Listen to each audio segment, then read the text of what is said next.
ফালাম্মা বালাগা মাআহু সায়া, হযরত ইসমাঈল আলাইহিস সালাম যখন তার পিতার সাথে কাজ করার মতো বয়সে উপনীত হয়ে গেল, রব্বুল আলামিন হযরত ইব্রাহিম আলাইহিস সালামের পরীক্ষা নেবেন।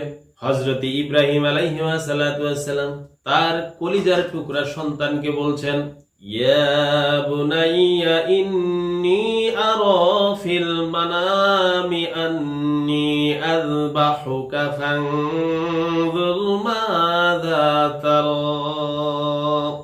হে আমার বৎস, হে আমার কলিজার টুকরা সন্তান, আমি স্বপ্নে দেখেছি তোমাকে আমি জবেহ করছি, তোমার অভিমত কি, তোমার মতামত কি? ইসমাঈল আলাইহিস সালাম বললেন, ইয়া আবাতি ফাআল মা তু'মার, আপনি যাহা আদিষ্ট হয়েছেন, আপনি যাহা স্বপ্নে দেখেছেন ওইভাবে করে আপনি কাজ করুন। সাতাজিদুনি ইনশাআল্লাহু মিনাস সাবিরিন, আল্লাহর ইচ্ছায় নিশ্চয়ই আপনি আমাকে ধৈর্যশীল হিসাবে পাবেন।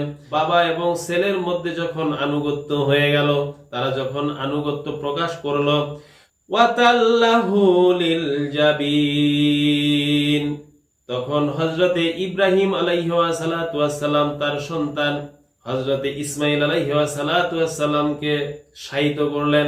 রব্বুল আলামিন চান নাই যে হযরত ইসমাঈল আলাইহিস সালাম কুরবানি হয়ে যাক, এটা একটা পরীক্ষা।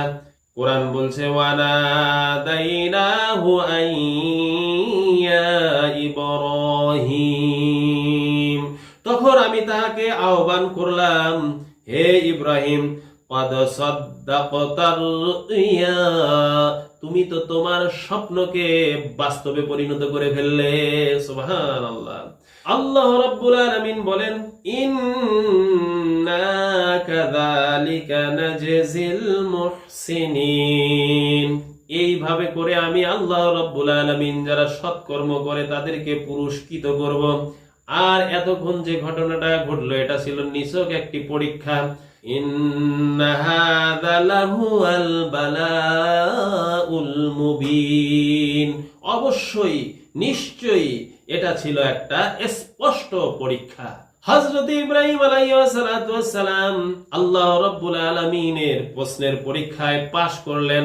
আল্লাহ তাআলা খুশি হয়ে বলছেন, সালামুন আলা